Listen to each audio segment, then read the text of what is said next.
इंदौर एक नंबर विधानसभा से बीजेपी प्रत्याशी कैलाश विजयवर्गीय की कांग्रेस ने चुनाव आयोग में शिकायत कर नामांकन निरस्त करने की मांग की है।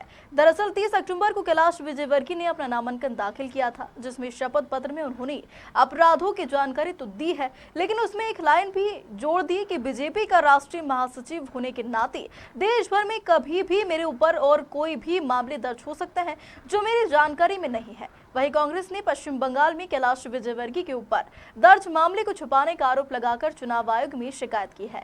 एडवोकेट सौरभ मिश्रा ने कहा कि कैलाश विजयवर्गीय के संज्ञान में अगर मामला नहीं होता तो वह कैसे इस मामले की सुप्रीम कोर्ट में अपील करती। सौरभ मिश्रा का कहना है कि इस पूरे मामले की जानकारी चुनाव आयोग से छुपाई है, जिसके चलते उन्होंने आयोग से कैलाश विजयवर्गीय का नामांकन निरस्त करने की मांग की।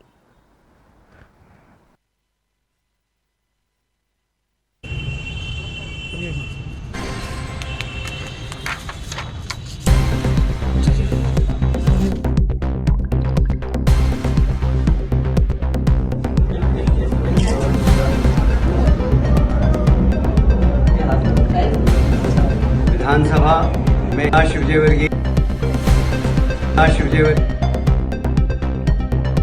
में स्थान भरने के लिए एक अभ्यर्थी के रूप में नाम निर्देशित हुआ हूँ। ईश्वर की शपथ लेता हूँ, पूरी तरह से पुष्टि करता हूँ कि मैं विधि द्वारा स्थापित भारत के संविधान के प्रति सच्ची श्रद्धा और निष्ठा रखूँगा और मैं भारत की संप्रभुता और अखंडता बनाए रखूँगा।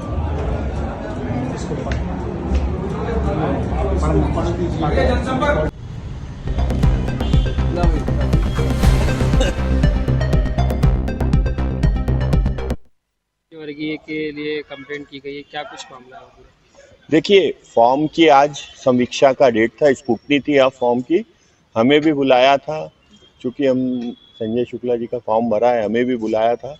और कल कैलाश विजयवर्गीय जी ने, जो भाजपा के प्रत्याशी हैं, उन्होंने नॉमिनेशन फाइल किया था अपना। उन नॉमिनेशन फाइल करने के बाद हमने उनका शपथ पत्र निकलाया, जो कि ऑनलाइन बहुत उपलब्ध रहता है। उसमें हमने उनकी जानकारियां देखी, तो क्रिमिनल रिकॉर्ड जब हमने उसके देखे, क्रिमिनल रिकॉर्ड की जानकारियां नॉमिनेशन में देना इसलिए जरूरी है और कि एक मतदाता, क्षेत्र का मतदाता जब वोट डालने जाता है तो वो कम से कम किसे वोट दे रहा है, उसके ऊपर कितने आपराधिक मामले दर्ज हैं, वो किस तरह का क्रिमिनल है, ये सब उसको जानकारी हो सके। इसी मंशा से चुनाव आयोग ने ये एक कॉलम रखा है कि आपको आपके ऊपर विचाराधीन सभी आपराधिक मामलों की जानकारी देना आवश्यक है। अब यहाँ पे कुछ संगीन मामले थे, जैसे एक मामला है बंगाल का, आपने भी सुना होगा, कई बार पेपरों में छपा है, जिसके लिए कैलाश विजयवर्गीय जी सुप्रीम कोर्ट तक गए हैं। एक 376 का मामला था, जिसमें ये सुप्रीम कोर्ट गए थे, लेकिन सुप्रीम कोर्ट ने भी इनको कोई रिलीफ नहीं दी थी। सुप्रीम कोर्ट ने पुनर्विचार के लिए वापस ट्रायल कोर्ट को भेजा था मामला, कि भैया आप इस बार एक बार और पुनर्विचार करके फिर से आदेश पारित करें। इसका मतलब ये कि उन्होंने, सुप्रीम कोर्ट ने कार्रवाई खत्म तो नहीं करी, भाई एक बार और पुनर्विचार करें। वो कार्रवाई आज भी लंबित है, उसकी जानकारी इन्होंने नहीं दी। नंबर 2, एक छत्तीसगढ़ का दुर्ग का कोई मामला है, क्रिमिनल केस है, जिसके अंदर ये फरार घोषित किए गए हैं। अब फरार घोषित व्यक्ति ऐसे ही तो नहीं करता है, पहले पुलिस पहले ढूंढने का प्रयास करती है, आरोपी के घर जाती है, उसको नोटिस भेजती है, सम्मन्स भेजती है, जमानती वारंट इश्यू होता है, गिरफ्तारी वारंट इश्यू होता है। उसके बाद ये जब पुलिस, ये कोर्ट में उसको एक हलफनामा देना पड़ता है, एक उद्घोषणा जारी करनी पड़ती है कि भैया ये आदमी इस वजह से हम इसको पकड़ के आप माननीय न्यायालय के समक्ष पेश करने में असमर्थ है। उसके बाद फिर कोर्ट उसको फरार घोषित करके उसका फरारी वारंट इश्यू करता है। तो इसका मतलब ये है कि इनके यहाँ सम्मन्स आया होगा, इनके यहाँ जमानती वारंट भी आया होगा, गिरफ्तारी वारंट भी आया होगा, क्योंकि कैलाश विजयवर्गीय जी का मैं समझता हूँ कि इंदौर के अंदर अगर कैलाश विजयवर्गीय इंदौर लिख के भी भेज दिया जाए तो कोई भी इनके घर पे डाक पहुंचा देगा, या पुलिस वाले को पहुंचा देगा, या संबंधित एजेंसी को पहुंचा देगा। तो इनको उस केस की भी जानकारी थी, लेकिन उस केस का भी इन्होंने उल्लेख नहीं किया।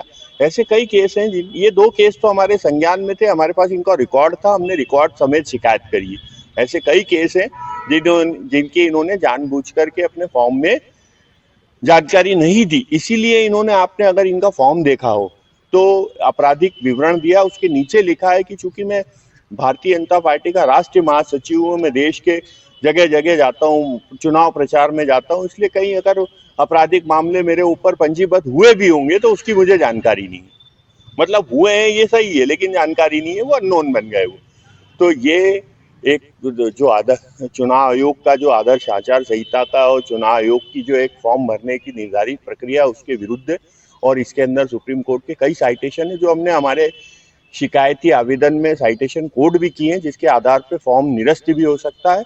उसमें हमने लिखित शिकायत रिटर्निंग ऑफिसर को दी है। अब रिटर्निंग ऑफिसर उसमें क्या संज्ञान लेते हैं, और मुझे नहीं लगता है रिटर्निंग ऑफिसर उसमें कुछ उनका जो रुख देख के, क्योंकि प्रशासनिक भारतीय जनता पार्टी की सरकार है और जो प्रशासनिक अधिकारी हैं वही चुनाव आयोग का काम देख रहे हैं।